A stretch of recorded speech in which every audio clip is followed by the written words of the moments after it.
Hello বন্ধুরা, আশা করি তোমরা সবাই ভালো আছো এবং সুস্থ আছো। আজকে তোমাদের কাছে 2D অ্যানিমেশনে একটা নতুন টপিক এনেছি, যেটা হচ্ছে যে 2D অ্যানিমেশনে ইমোশন শো করার সহজ টেকনিক।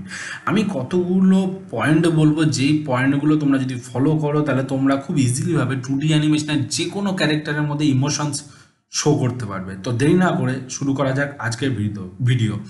তো সবার প্রথমে আমি তোমাদেরকে একটা কথা বলি, 2D অ্যানিমেশনে ইমোশন শো করার সবচেয়ে বড় টেকনিক হলো পোজ প্লাস আইজ প্লাস টাইমিং ঠিক রাখো। অনেক বিগিনাররা শুধু ক্যারেক্টার মুভ করায়, কিন্তু ইমোশনস আসে এক্সপ্রেস আর মুভমেন্টের ফিল থেকে। এটা সবসময় মাথায় রাখবে। তো সবার প্রথম যে 1 নম্বর পয়েন্টটা রাখছি সেটা হচ্ছে আইজ, EYES, eyes and eyebrow, EYEBRO, eyebrow. ঠিক আছে। তো আইজ অ্যান্ড আইব্রো এটা হচ্ছে সব থেকে একটা গুরুত্বপূর্ণ টপিক বলতে পারো। চোখ দিয়ে অডিয়েন্স ইমোশনস খুব সহজেই বুঝে ফেলে, এটা সবসময় মাথায় রাখবে। যেমন সাপোজ এক্সাম্পল হিসেবে ভাবো রাগ। রাগ হলে কি হয়, আইব্রোসটা একটু নিচে থাকে, চোখগুলো একটু ছোট হয়। আবার যদি দুঃখ হয় তখন আইব্রোস মাঝখানে থাকে এবং উপরে চোখটা একটু হেভি হয়। সারপ্রাইজ যদি হয় তাহলে চোখ বড় এবং আইব্রো একটু উপর দিকে হবে। আর যদি কনফিডেন্স হয় তাহলে এক পাশ আইব্রো একটু উপরে থাকে, মানে এক সাইডের আইব্রোটা না হালকা করে উপরের দিকে থাকবে। এগুলো এক্সাক্ট এগুলো এক্সারেট করলে কার্টুন অ্যানিমেশন বেশি অ্যালাইভ লাগে, সবসময় মাথায় রাখবে। তো 2 নম্বর যদি আমি পয়েন্ট বলি, 2 নম্বর যদি পয়েন্ট বলি তাহলে হচ্ছে পোজ।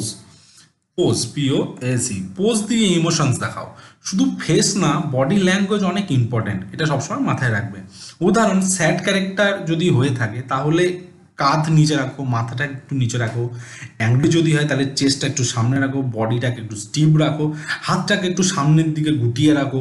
ঠিক আছে। আবার হ্যাপি হলে ওপেন পোজ রাখো, জাম্প মুভমেন্ট রাখো, হাতটাকে একটু উপর দিকে ছড়িয়ে রাখো। আর যদি ফিয়ার হয় তাহলে বডিটাকে পিছনের দিকে রাখো, হাতটাকে একটু সামনে, যেমন মানা করছে কোনো কিছু সেরকম রাখো। ক্যারেক্টারের সিলুয়েট দেখাও। ইমোশনস বোঝা খুব সহজভাবে সবাই বুঝতে পারবে। যদি এবার আমি 3 নম্বর পয়েন্ট বলি, সেটা হচ্ছে hold frame, FRAME, hold frame সব থেকে বেশি ব্যবহার করো। প্রফেশনাল অ্যানিমেটররা ইম্পর্ট্যান্ট এক্সপ্রেশনে একটু পজ দেখে।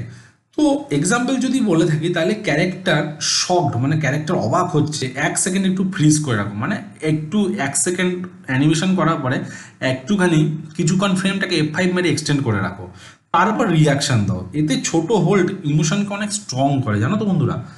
তো 5 নম্বর যদি পয়েন্ট বলি বা 4 নম্বর পয়েন্ট যদি বলি, সেটা হচ্ছে mouth shape, mouth shape, SHAPE, shape simple, MPL।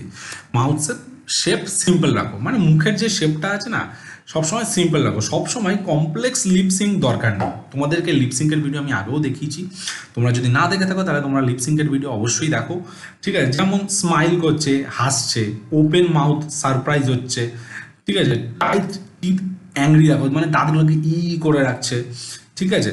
Down to curve রাখো, ডাউন মানে যে ডাউন মানে মাথাটাকে একটু নিচের দিকে রেখেছে, মুখের এক্সপ্রেশনটা, মুখটা একটু হালকা করে কার্ভ করে নিচের দিকে রাখো। সিম্পল শেপ দিয়ে স্ট্রং ইমোশনস বোঝা যায়, জানো তো বন্ধুরা। তোমরা যদি তাতেও যদি না বোঝো, সবসময় দেখবে ইমোজি, ক্যারেক্টার ইমোজিগুলোকে ফলো করবে, তাহলে দেখবে তোমরা খুব ইজিলি ভাবে এই শেপগুলোকে না বুঝতে পারবে, জানো তো বন্ধুরা। তো কঠিন কিছুই না, সব কিছুই শেপ। এক্সাম্পল হিসেবে সব কিছুই ইজি। এক্সাম্পল হিসেবে তুমি কি করো, ক্যারেক্টার ইমোজিকে স্টাডি করো। আমি পরবর্তীকালে ইমোজির ওপরও অ্যানিমেশন রাখবো, কী করে ইমোজি অ্যানিমেশন করা যায় সেটা আমি নিয়ে আসবো। তো আশা করি বন্ধুরা তোমাদের এই 4টে টপিক বা 4টে পয়েন্ট তোমাদের ভালো লেগে থাকবে। যদি ভালো লেগে থাকে তাহলে তোমরা অবশ্যই তোমাদের চ্যানেলটিকে লাইক করো, কমেন্ট করো অ্যান্ড সাবস্ক্রাইব করতে ভুলো না। নেক্সট ভিডিওতে আরও কিছু মজাদার জিনিস নিয়ে আসতে চলেছি, তো সঙ্গে থাকো, সাথে থাকো। বাই।